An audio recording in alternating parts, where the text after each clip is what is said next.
स्वागत है आप सभी का आज की नई वीडियो में। और आज की जो क्लास है employability skill ITI first year सभी ट्रेड के लिए। तो ऐसे बच्चे जो आईटीआई फर्स्ट ईयर में हैं या फिर जो 1 ईयर की आईटीआई कर रहे हैं तो भी सिंपल सी बात है उनका फर्स्ट ईयर ही होगा। तो ऐसे सभी बच्चों के लिए क्लासेस हैं और ये क्लासेस जो है काफी इंपॉर्टेंट है इसलिए क्योंकि हम लोग यहाँ पर टॉपिक वाइज क्वेश्चंस आपको एक्सप्लेन करते हैं, ना केवल आंसर बताते हैं, उसको बेहतर तरीके से डिस्क्राइब करने की कोशिश करते हैं जिससे जो क्वेश्चन है वो आपके माइंड में कहीं स्ट्राइक कर जाए, आपको रटने की जरूरत ना पड़े, है ना। तो हमेशा से हम कहते भी हैं कि रटना नहीं है, पढ़ना है, तो पढ़ने के लिए थोड़ा सा समय तो देना पड़ेगा, है ना। तो आज क्लास है हमारी 6 और इसके पहले की क्लासेस क्या है 1 to 5 आपको जरूर देखना है। अगर आप पहली बार इस क्लास को देख रहे हैं प्लेलिस्ट वाले ऑप्शन में आज जाकर देख सकते हैं। रिलेटेड पीडीएफ समय पर यहाँ पर आपको अपडेट मिलेगा, कभी आगे पीछे होता है, कभी एग्जामिनेशन से पहले। तो ये वेबसाइट आप रेगुलर विजिट कीजिए। यहाँ पर आपको एम्प्लॉयबिलिटी स्किल फर्स्ट ईयर के नाम से एक सेक्शन होगा जहां पर रिलेटेड क्वेश्चंस और सिलेबस वगैरह जानकारी समय समय पर मिलती रहती है। जो टॉपिक है हमारा आज भी एंटरप्रेन्योरशिप का जो टॉपिक है उसी से रिलेटेड क्वेश्चंस है। और ये क्वेश्चन जो है आज हम करने वाले हैं वो 36 है। क्या है 36। ऐसा नहीं है कि पहले से ही हम ये कर रहे हैं, हर चैप्टर के क्वेश्चंस नंबरिंग 1 से शुरू हो जाती है। तो जो ये एंटरप्रेन्योरशिप स्किल का जो चैप्टर है उसका क्वेश्चन 36 है। 1 to 35 प्रीवियस क्लासेज में कराई जा चुकी है। चलिए शुरू करते हैं। सबसे पहला question, showing the customer that your product actually work and does what it says is called. कह रहे हैं कि अपने कस्टमर को, यानी आप यहां पर बिजनेस की बात है, ये चैप्टर बिजनेस का है पूरी तरह से। तो जो कुछ भी हम लोग पढ़ने वाले हैं सब कुछ क्या सारा टर्म बिजनेस से रिलेट करेगा, ठीक है। तो कह रहे हैं कि अगर हम अपने प्रोडक्ट के बारे में, ठीक है, ये दिखा रहे हैं, हम एक तरह से क्या कर रहे हैं, हम दिखा रहे हैं कि हमारा प्रोडक्ट वो करता है जो हम कहते हैं। इसका मतलब थोड़ा सा सुनने में अटपटा हो गया सेंटेंस, फिर से मैं बताने की कोशिश करता हूं कि अगर मैं कहूं कि मेरा मोबाइल फोन, अगर मैं मोबाइल की एक कंपनी है मेरे पास, मैं मोबाइल बनाता हूं, मैं कहूं कि मेरा मोबाइल फोन 10 घंटे का बैटरी बैकअप देगा, लगातार 10 घंटे तक क्या कर सकता है, वीडियो प्ले कर सकता है। ये क्या है, ये मेरा एक तरह का प्रॉमिस है या मेरा कमिटमेंट है या मेरी मार्केटिंग एक लाइन है जिसमें ये बोलता हूं कि क्या बोलता हूं मैं, 10 घंटे की लंबी बैटरी बैकअप के साथ मोबाइल फोन है ये हमारी कंपनी का, वगैरह वगैरह, ठीक है। अब मुझे इसको प्रूव करना है, मैं ये प्रूव कर रहा हूं लोगों को दिखाकर, चलाकर कि ये देखिए जो हमने बोला था वो हमारा प्रोडक्ट करता है। यानी हमने बोला था कि 10 घंटे का बैकअप देता है तो 10 घंटे का वीडियो प्ले कर रहा है। तो हम क्या कर रहे हैं, ये दिखा रहे हैं। यही चीज यहाँ कह रहा है कि हम अपने प्रोडक्ट मान लेते हैं हमारा मोबाइल है, वास्तव में वो काम करता है जो हम कहते हैं, ठीक है, जो हम कहते हैं। या ये क्या करना है, ग्राहक को हमें ये दिखाना है। तो दिखाने का मतलब क्या हो गया, हम उसको ये चीज प्रूव कर रहे हैं, है ना। तो प्रूव करना, तो यहां पर देख लीजिए आपको आंसर डी मिल जाएगा कि अगर हमने कहा है कि हमारा जो बैकअप है इतना है और उस चीज को हम दिखा रहे हैं, showing the customer your product works what it says, कि जो कहा जा रहा है प्रोडक्ट के बारे में एक्चुअल में सच में वैसा काम करता है, तो हम उसको दिखा रहे हैं ये चीज कस्टमर को। तो क्या कर रहे हैं, एक तरह से कस्टमर के सामने हम इस चीज को प्रूव कर रहे हैं, ठीक है। तो यहां पर आंसर आपका डी सही हो जाएगा। चलिए आगे बढ़ते हैं। देखिए योर फाइनल सेलिंग स्टेटमेंट, अगर हम कोई प्रोडक्ट बेच रहे हैं, जैसे सेलिंग, कभी कोई कस्टमर आया, शुरू में आपके शॉप में आया, पहले आप क्या करते हैं, प्रोडक्ट के बारे में उसके फीचर्स वगैरह बताते हैं, फिर उनको डेमोस्ट्रेट करते हैं, दिखाते हैं कि ये प्रोडक्ट कैसे काम करता है, उसमें क्या फीचर्स हैं, उसके बाद पैसे बताते हैं।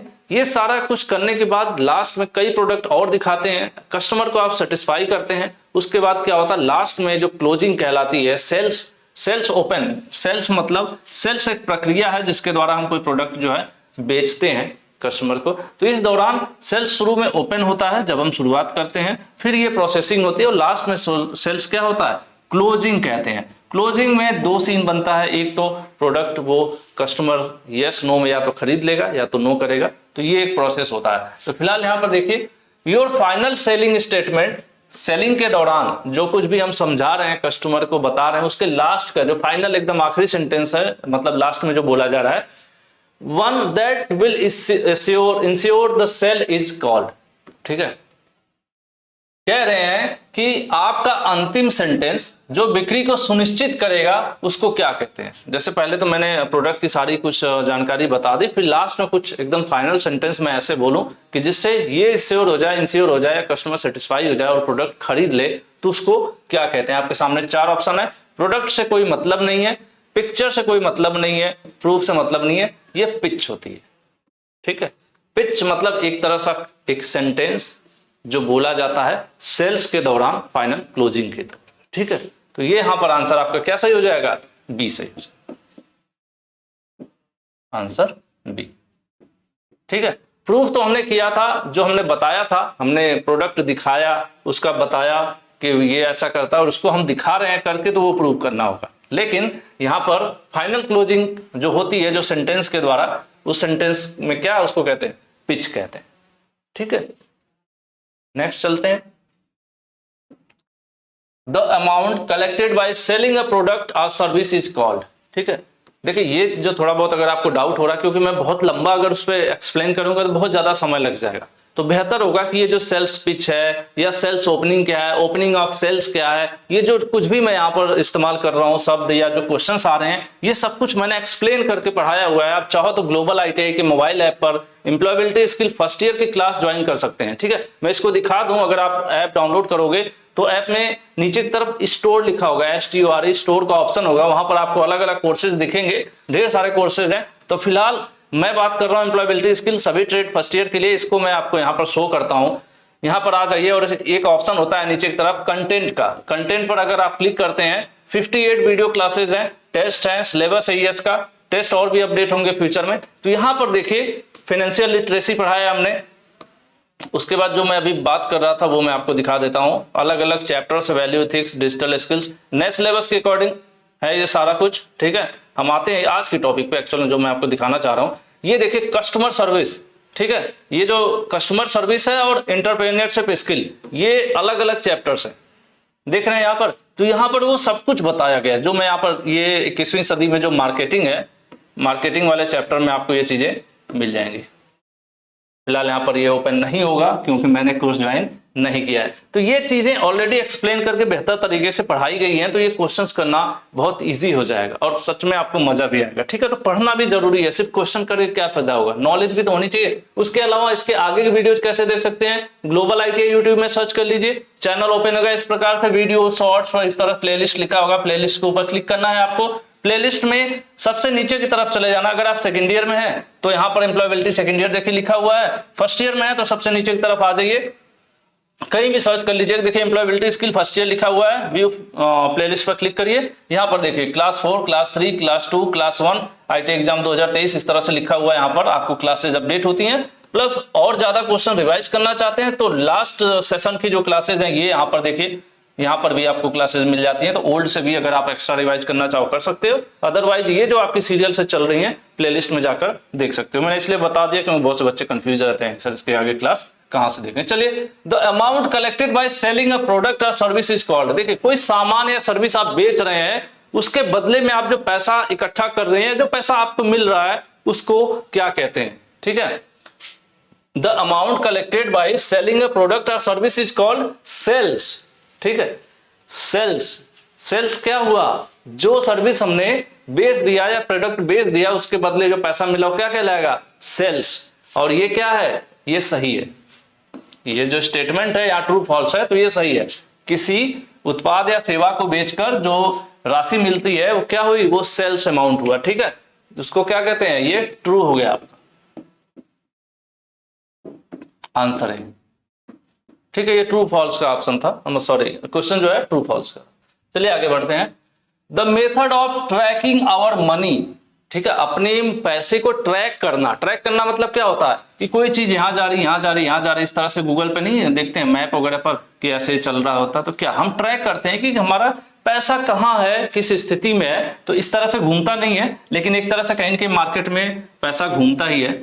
तो चलिए हम इसी पर बात करने वाले हैं कि the method of tracking our money that will help manage our finance.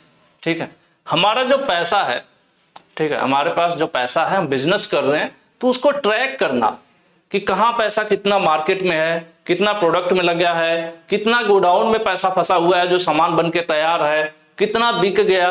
तो ये सारी चीजें अगर हम मैनेज नहीं करेंगे पैसे को, तो हमारा बिजनेस सही से नहीं चल पाएगा। हमें पता ही नहीं चल पाएगा कितना प्रॉफिट कमा रहे हैं, कितना लॉस हो रहा है, कितना हमारा डंप पड़ा हुआ है गोडाउन में, कितना बकाया है मार्केट में। तो ये टोटल जरूरी है ना एक बिजनेस के लिए। तो उसको क्या कहते हैं? इसको हम कहते हैं मनी मैनेजमेंट।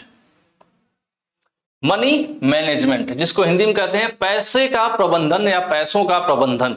ठीक है, हम अपने मनी को यानी अपने पैसे को मैनेज करते हैं कि हमारा पैसा किस स्थिति में है, कितना बकाया है, कितना रॉ मटेरियल में खर्च हो गया है, कितना प्रोडक्शन में है, कितना प्रोडक्ट तैयार है उसमें पैसा फंसा हुआ है, बिकेगा तो रिकवर होने वाला है। तो ये सारी चीजें किसके अंतर्गत आती हैं? ये सब मनी मैनेजमेंट के द्वारा मैनेज की जा सकती हैं। ठीक है, तो इसलिए यहां पर आंसर आपका क्या हो जाएगा? बी हो जाएगा। The method of tracking our money that will help to manage our finance is called money management. ठीक है, नेक्स्ट चलते हैं। नेक्स्ट है managing money help us to determine our profit and loss. कह रहे हैं कि अगर हम पैसे का मैनेजमेंट करें तो हमें पता चल पाएगा कि हम प्रॉफिट में है या लॉस में है। क्या ये बात सही है या गलत है?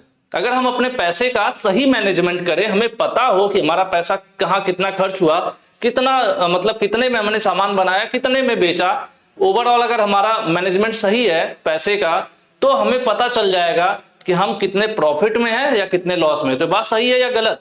ये बात सही है। मनी मैनेजमेंट के द्वारा ही हमें पता चल पाएगा कि हम प्रॉफिट में है कि लॉस में है। इसीलिए मनी मैनेजमेंट जरूरी है कि हम अपने बिजनेस में जो पैसा लगा है उसको हम ट्रैक कर पाते हैं कि किस प्रकार से चीजें चल रही हैं। ठीक है, पैसे का प्रबंधन हमें अपने लाभ और हानि को समझने में या निर्धारित करने में मदद करता है। ठीक है, अगर हमने कोई सामान है 5,000 का, 5,000 रुपए लगाकर उस सामान को हमने बनाया टोटल खर्च करके, और उसके बाद हम फाइनल जब बेच दे हैं सामान को, तो हमारे पास 6,000 रुपए आता है लास्ट में, सारा खर्च काट कर, room rent, machinery, labour cost सब कुछ काट कर 6,000 रुपए आता है जब, तो क्या होगा? हमने सारा कुछ खर्च किया, मतलब लेबर और मटेरियल वगैरह सब मिलाकर खर्च किया 5,000 और लास्ट में हमें मिला 6,000। तो इस दोनों में कितना हुआ? 1,000 रुपए का हमें प्रॉफिट मिला। ठीक है, और अगर यहीं पे हमें 4,000 मिलता तो क्या होता? 1,000 का लॉस होता। तो ये कैसे पता चल पाएगा? ये मनी मैनेजमेंट के द्वारा पता चल जाएगा। मनी मैनेजमेंट अगर हमारा प्रॉपर होगा तभी हमें सारी चीजें सही से पता चल पाएंगी। देखिए यहाँ ब्लैंक है, फिल इन द ब्लैंक्स, उसको फिल करना है। Can be accounted for as business expenses. कह रहे कि इसमें से ऐसा क्या है जो बिजनेस खर्च के रूप में माना जा सकता है, या उसको जोड़ा जा सकता है, या उसको उसमें शामिल किया जा सकता है। ऐसी कौन कौन सी चीजें हैं जो बिजनेस में, मतलब बिजनेस के खर्च के रूप में, बिजनेस खर्च के रूप में शामिल किया जा सकता है। जैसे अगर हम कोई फैक्ट्री या चला रहे हैं तो जिस जगह पर चला रहे हैं उसका हम किराया दे रहे होंगे, यानी ये भी बिजनेस खर्च के अंतर्गत आएगा। अगर हम एक बिजनेस कर रहे हैं, मान लेते हैं फैक्ट्री चला रहे हैं, उस फैक्ट्री में जो जो सामान या इक्विपमेंट्स खरीदे जा रहे हैं उसमें जो पैसा लग रहा है वो भी क्या होगा? बिजनेस का ही खर्च कहलाएगा।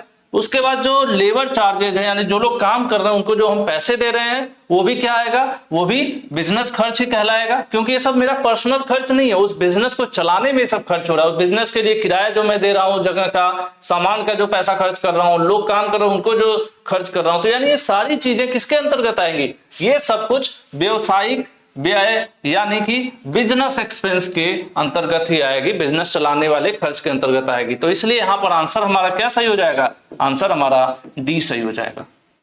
ठीक है, नेक्स्ट चलते हैं। Money management can help us to understand and keep track of. कह रहे हैं मनी मैनेजमेंट क्या करता है? हमारी सहायता करता है क्या करने में? समझने में और ट्रैक करने में। किसको समझने और ट्रैक करने में? सिंपल सी बात है, पैसे की बात हो रही है। ठीक है, तो पैसे को देखिए, मनी अवेलेबल, कितना पैसा हमारे पास उपलब्ध है ये कौन बता सकता है? मनी मैनेजमेंट से हमें पता चल सकता है। उसके बाद हमने कितना पैसा खर्च कर दिया, जैसे एक बिजनेस हम चला रहे हैं तो अभी हमारे पास या हमारे बिजनेस के नाम से जो अकाउंट है उसमें कितना पैसा है मेरे पास, कितना उस बिजनेस में जो सामान वगैरह है या उसके चलाने में जो खर्च हुआ है वो कितना खर्च हुआ, और कितना इनकम हो रहा है उस बिजनेस से वो, ये सारी चीजें कैसे, किसके अंतर्गत, कहां से पता चल सकती हैं? ये सब पता चल सकती हैं मनी मैनेजमेंट से। ठीक है, इसलिए यहां पर फिर से आंसर क्या हो जाएगा? आंसर हमारा डी सही हो जाएगा। कि मनी मैनेजमेंट के द्वारा ये सारी चीजें हम ट्रैक कर सकते हैं और इनकी जानकारी हमें मतलब इनको हम मैनेज कर सकते हैं। और जब इनको हम ट्रैक करेंगे, मैनेज करेंगे, तभी हमें पता चलेगा कि हम एक्चुअल में बिजनेस कैसा चला रहे हैं, प्रॉफिट वाला बिजनेस है हमारा या लॉस है।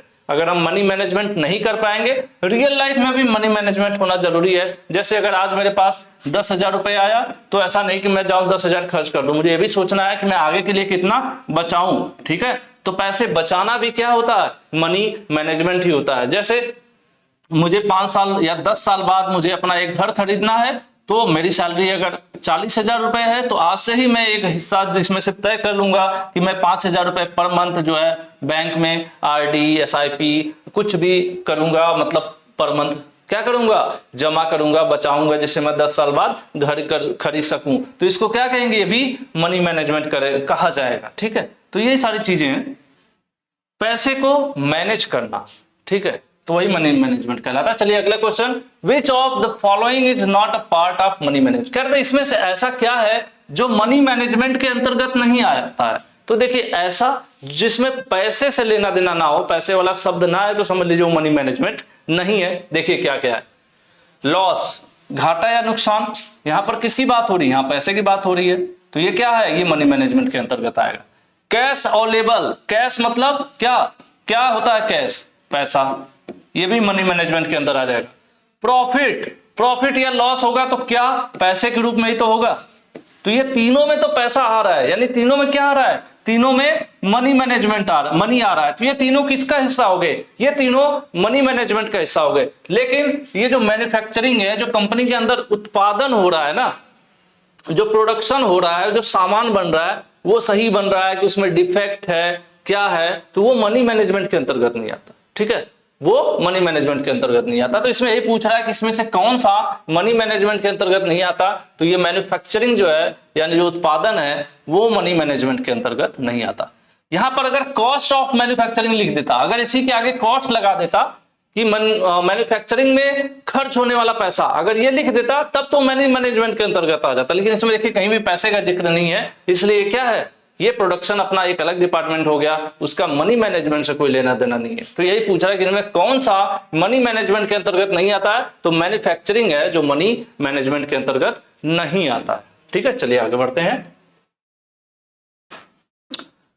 शीतल has a clothing retail business, Sheetal है वो एक कपड़े का रिटेल बिजनेस फुटकर व्यवसाय करती हैं। She spend total of 3,000 for 20 tops, वो जो है 3,000 रुपए में 20 टॉप खरीद के लाती हैं मार्केट से। क्या करती हैं, 20 टॉप, जो टी शर्ट होती है मतलब गर्ल्स की, वही जींस टॉप आपने सुना होगा, तो 3,000 रुपए में 20 टॉप खरीद के लाती हैं। सी सेल 20 टॉप्स फॉर 4500 रुपए, और 4500 रुपए में वो बेच देती हैं, वो जो 20 खरीद के लाती हैं टॉप उनको। ठीक है, जो टॉप्स ला रही हैं 3,000 में लाती हैं, 4500 में बेच देती हैं। तो शीतल हैज मेड, उन्होंने क्या किया, प्रॉफिट बनाया कि लॉस बनाया। शीतल ने क्या किया, देखिए 3,000 रुपए में वो खरीद के लाई 20 टॉप, फिर उन्हीं को 4500 रुपए में बेच दी। तो शीतल ने क्या बनाया, प्रॉफिट बनाया कि लॉस बनाया। देखिए अगर मैं कोई चीज 10 रुपए में खरीद के ला रहा हूं, ठीक है, मैंने खरीदा 10 रुपए में, और मैं बेच रहा हूं उस चीज को 15 रुपए में, क्या किया हमने, 15 रुपए में बेच दिया, तो यहां पर 5 रुपए जो हुआ, क्या हुआ, प्लस में आया ना, प्लस में हुआ, तो ये क्या हुआ, ये प्रॉफिट हुआ,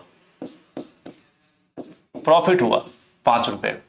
ठीक है, और अगर उसी चीज को मैं बेचता 10 रुपए में और खरीदता, ठीक है, बेचता 10 रुपए में और खरीदता 15 रुपए में, तो यहां पर देखेंगे ये छोटा है ना, ये बड़ा है, अगर हम घटाते तो ये -5 हो जाएगा ना, तो ये माइनस है, निगेटिव हो गया, तो यानी हमें क्या हुआ, यहाँ पे नुकसान हुआ। क्या हुआ, नुकसान हुआ।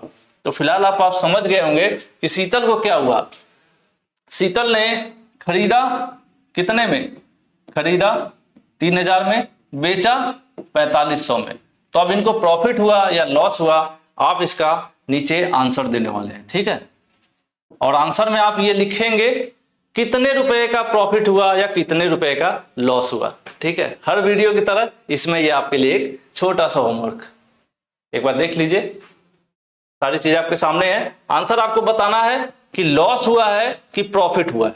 ठीक है, और कितना हुआ है वो अमाउंट भी कमेंट कीजिएगा। चलिए आगे बढ़ते हैं।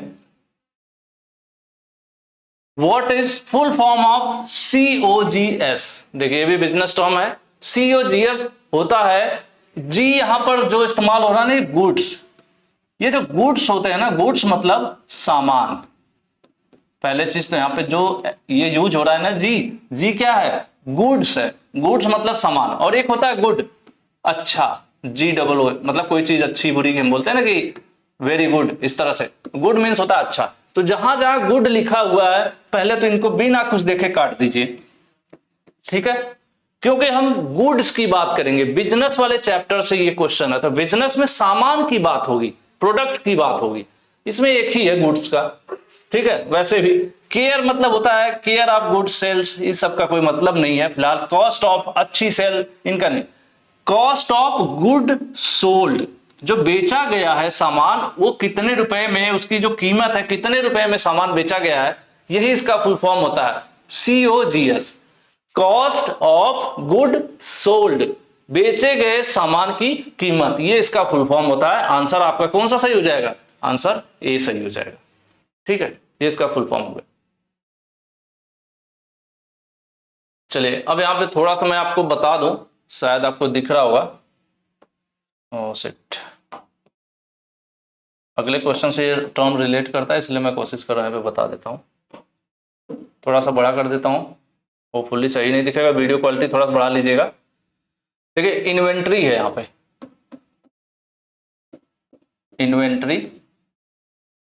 इन्वेंट्री 1 जनवरी को, 1 जनवरी को है, 1 जनवरी 2018 को इन्वेंट्री थी कितने की? मतलब जो सामान होता है ना हमारे पास गोडाउन वगैरह में, उसी की इन्वेंट्री कहते हैं। 15,000 रुपए का इन्वेंट्री थी हमारे पास 1 जनवरी को, ठीक है, 15,000 की सामान था हमारे पास। उसके बाद दूसरा क्या है, फिर हमने उसी समय और खरीदा सामान, परचेज, क्या लिखा है ये? परचेज। हमने उसी दौरान 2018 में और सामान खरीदा, जनवरी 2018 में और सामान खरीदा। कितने का खरीदा? 35,000, ठीक है, डॉलर में लिखा हुआ है, कोई फर्क नहीं पड़ता, हम 35,000। पहले 15,000 का सामान हमारे फैक्ट्री में ऑलरेडी पड़ा हुआ था, ठीक है, फिर या कंपनी में या दुकान में, कुछ भी समझ लीजिए। फिर 35,000 का, जनवरी की बात हो रही है सब, जनवरी 2018, जनवरी 2018 में, ये थोड़ा समझ लीजिए तो अगला क्वेश्चन आपको समझ में आसान है। जनवरी 2018 में 15,000 सामान हमारे पास ऑलरेडी पड़ा था, 35,000 सामान हमने और खरीद लिया। अब उसके बाद क्या किया हमने, अब लास्ट में जब हम देख रहे हैं ना, ये इन्वेंट्री मतलब होता है कि लिस्ट, एक ऐसी लिस्ट जिसमें विवरण होता है कि हमारे फैक्ट्री में कितना प्रोडक्ट बचा है, इस समय कितना प्रोडक्ट खरीदा हमने, एक तरह से सूची होती है जो दिखाती है। फिर ये हमने जनवरी में ये सब इतना चीजें खरीदी। अब हम दिसंबर में, दिसंबर वाले मंथ में आ जाते हैं, तो दिसंबर वाले मंथ में हमारे पास 5,000 रुपए का सामान बचा हुआ है, ये अमाउंट है, इसका पैसा है, ठीक है, सामान की संख्या नहीं, ये रुपए हैं, 5,000 रुपए का सामान। ये कब बचा हुआ है? ये बचा है दिसंबर में, दिसंबर 2018, मतलब 2018 शुरू हुआ तो बिजनेस के दौरान जनवरी में पहले 15,000 था हमारे पास सामान, 15,000 रुपए का सामान था, 35,000 सामान हमने और खरीद लिया। फिर लास्ट में हम देख रहे हैं कि भाई सामान खरीद रहे हैं तो फिर बेचेंगे भी, बिजनेस का नाम है, तो हमने बेचने के बाद लास्ट में देख रहे हैं कि 5,000 रुपए का सामान अभी भी मेरे गोडाउन में पड़ा हुआ है, ठीक है। अब देखिए इसमें एक क्वेश्चन आपको मिलेगा, कॉस्ट ऑफ गुड सोल्ड, ठीक है, क्या है?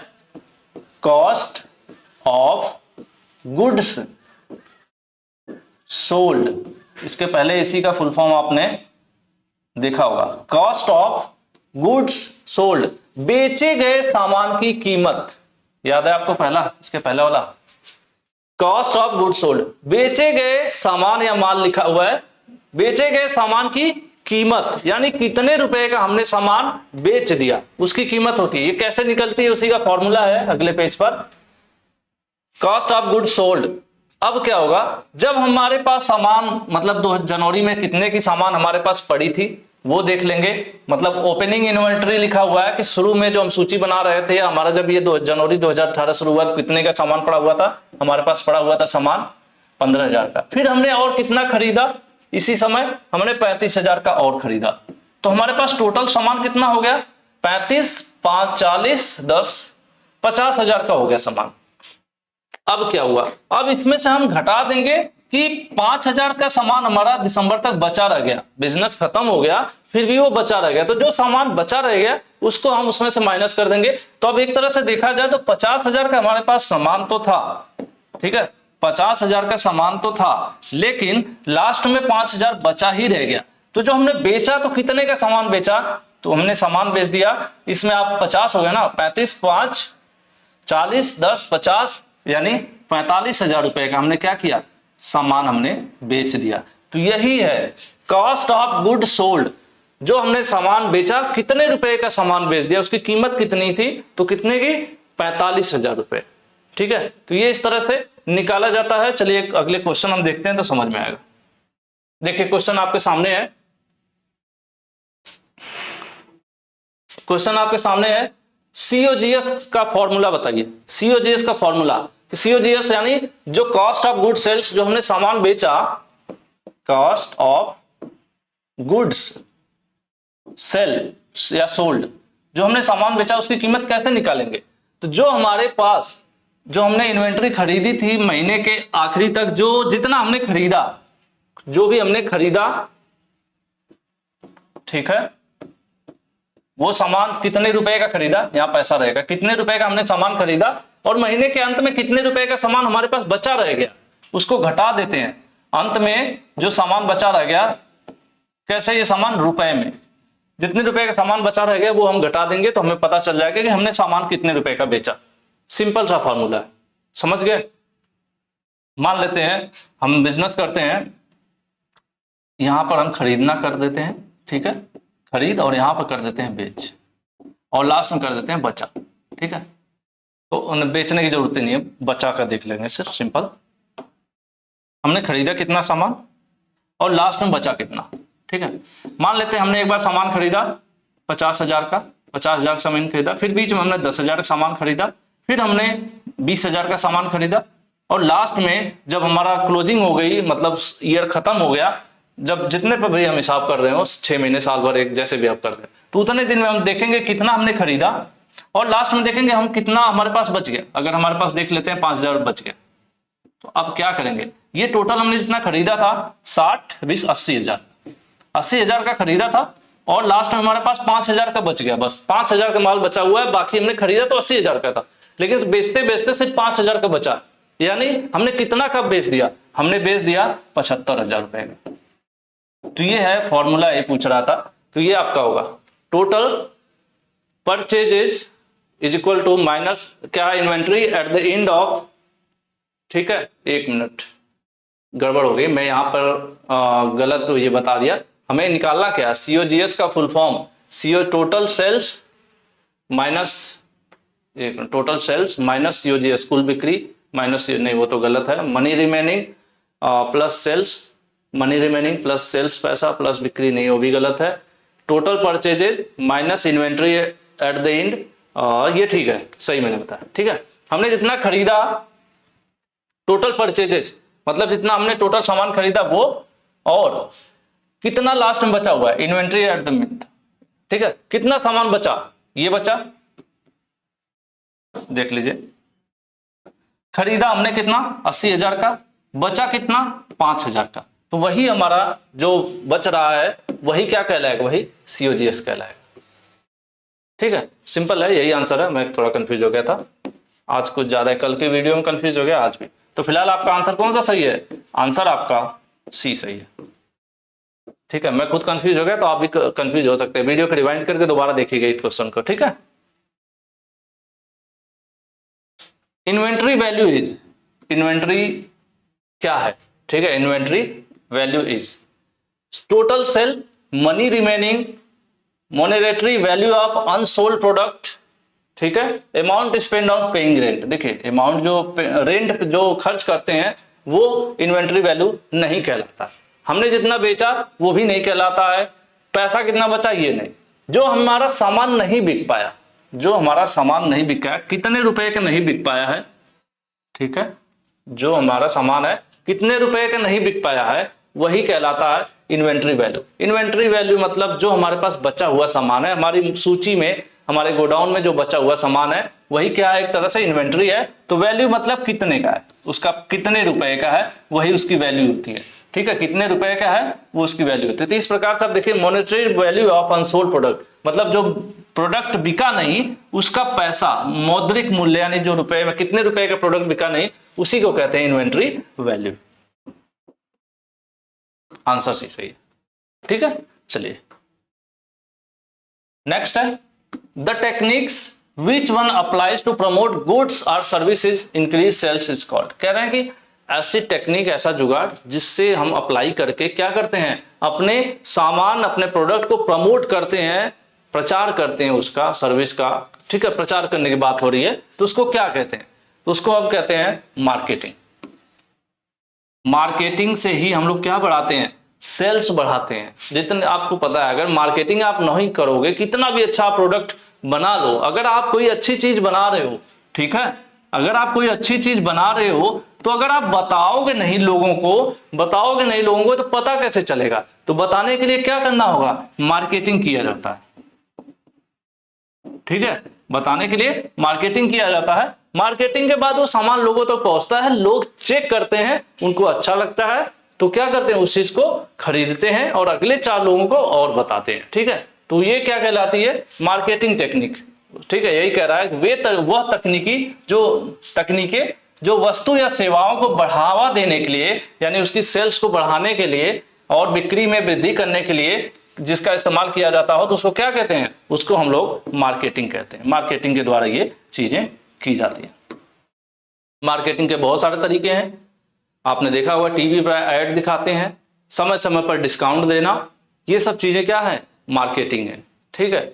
समय समय पर कुछ प्रोग्राम्स वगैरह ऑर्गेनाइज करना, जैसे आपने देखा होगा क्रिकेट वगैरह होते हैं तो साइड साइड में जो बाउंड्री वॉल होती है उस पे सभी कंपनीज के लोगो और वो उनका बैनर और इस तरह से चीजें लगी होती हैं, ये सब क्या है, सब मार्केटिंग कहलाता है, ठीक है। यहां पर देखिए which of following are method of marketing, कह रहे हैं कि इसमें से कौन सा मार्केटिंग का मेथड है। वर्ड ऑफ माउथ, मुंह से बात। देखिए मार्केटिंग मुंह से भी होता है, मैं आपसे बोलूं आप दूसरे से बोलो, जैसे किसी चीज से मैं खुश हूं, मैं बोलूंगा कि यार ये चीज तो बहुत अच्छी है, या फिर आप बोल सकते हैं कि ग्लोबल आईटीआई पे क्लासेज अच्छी चलती हैं। आपने क्या किया, अपने दोस्त को बताया, आपका दोस्त भी पढ़ा, उसने अपने दोस्त को बताया, अगले ने अपने दोस्त को बताया, तो इसको माउथ टू माउथ मार्केटिंग कहते हैं, ठीक है। दूसरा स्कीम एंड डिस्काउंट, समय समय पर कुछ डिस्काउंट हो, कोई स्कीम आपको बताई जाए, ये सब क्या कहलाते हैं, ये सब भी मार्केटिंग है। सोशल मीडिया यानी फेसबुक वगैरह का पेज हो, वहां पर इंस्टाग्राम वगैरह पर प्रमोट किया जाए चीजों को, ये सब मार्केटिंग है। तो इसलिए यहां पर आंसर कौन सा सही हो जाएगा, आंसर डी सही हो जाएगा कि ये जितनी भी चीजें बताई गई हैं सब कुछ मार्केटिंग की हिस्सा है या मार्केटिंग का ही तरीका है, ठीक है। मार्केटिंग मतलब जिसके माध्यम से हम अपने प्रोडक्ट, अपनी सर्विसेज को ज्यादा से ज्यादा लोगों के बीच बढ़ावा दें, उसकी बिक्री हो, यही चीज।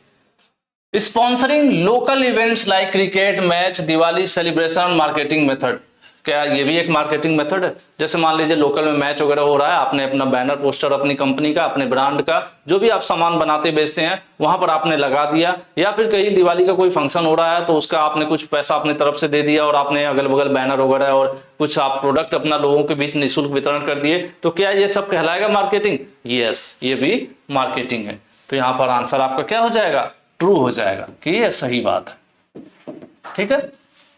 नेक्स्ट चलते हैं, नेक्स्ट है नहीं, नेक्स्ट हमारे नेक्स्ट वीडियो में मिलेगा, ठीक है। नेक्स्ट वीडियो क्लास जो होगी उसमें आगे क्वेश्चंस हम लोग सॉल्व करेंगे। आज की क्लास में थोड़ा बहुत ऊंच नीच हो तो उसको मैनेज कर लीजिएगा, बाकी मैं उम्मीद करता हूँ कि क्लासेस और क्वेश्चंस आपको समझ में आ रहे होंगे। ऐसा है तो लाइक और शेयर करना ना भूलें, साथ में कमेंट भी जरूर कीजिएगा। आप जैसे कुछ ना कुछ ढूंढते हैं मोटिवेशन के लिए, तो मुझे कमेंट्स आपके मोटिवेट करते हैं उतनी ही फुल एनर्जी के साथ पढ़ाने के लिए। Thank you.